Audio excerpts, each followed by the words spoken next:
बातें बातें इतनी प्रभावित कर रही थी कि वहां तक भी सुनाई दिया और हम यहाँ आ गए।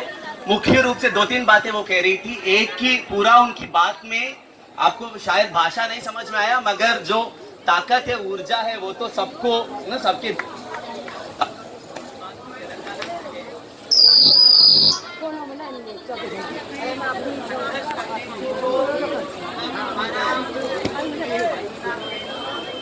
माइक नहीं आता।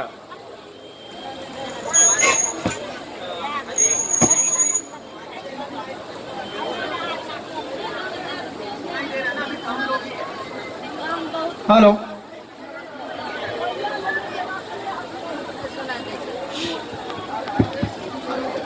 नहीं तो वो कह रही थी कि हमारे खून पसीने में हर एक बूंद में संघर्ष है। तो हम सबको जो मेहनत का श्लोक है, जिसमें अधिकांश दलित है, बहुजन है, आदिवासी है और इन सब में तो महिलाएं हैं।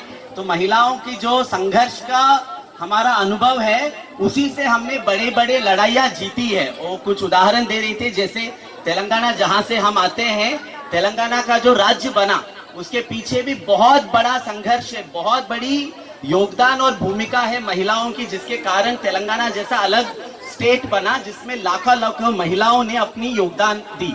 तो वो कह रही थी कि इस प्रकार का हम में जब ताकत है तो कैसे लोग हमें शोषण कर सकते हैं, तो हमें इस शोषण के खिलाफ लड़ना चाहिए।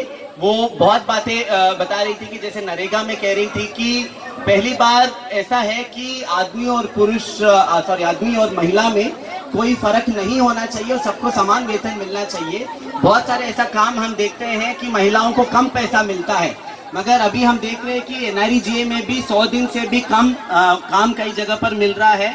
तो काम के दिन बढ़ना चाहिए, हमारा जो पेमेंट है वो कम से कम 600 रुपए का होना चाहिए। तो इन सब मांगों में दलित बहुजन फ्रंट आपके साथ पूरी तरीके से है। बहुत सारी बातें उन्होंने कहा, मगर मुख्य रूप से ये सारांश है और उनका कहना है कि हम सब जो मेहनत का श्लोक है, बहुत मुश्किल से हम जीते हैं। रोटी कपड़ा मकान के लिए भी आज तक हमारी मतलब जो बुनियादी चीजों के लिए हम लोग अभी भी लड़ रहे हैं, इससे आगे कहाँ बात जा पा रही है। तो हमें रोटी कपड़ा मकान के लिए तो लड़ना ही है, मगर साथ साथ हर इंसान इज्जत से जिए, उसके लिए भी हमें अपने संघर्ष को और तीखा करना चाहिए और सबको मिलकर इकट्ठा होकर लड़ना चाहिए। और उन्होंने तेलंगाना दलित बहुजन फ्रंट से जय भीम कहा।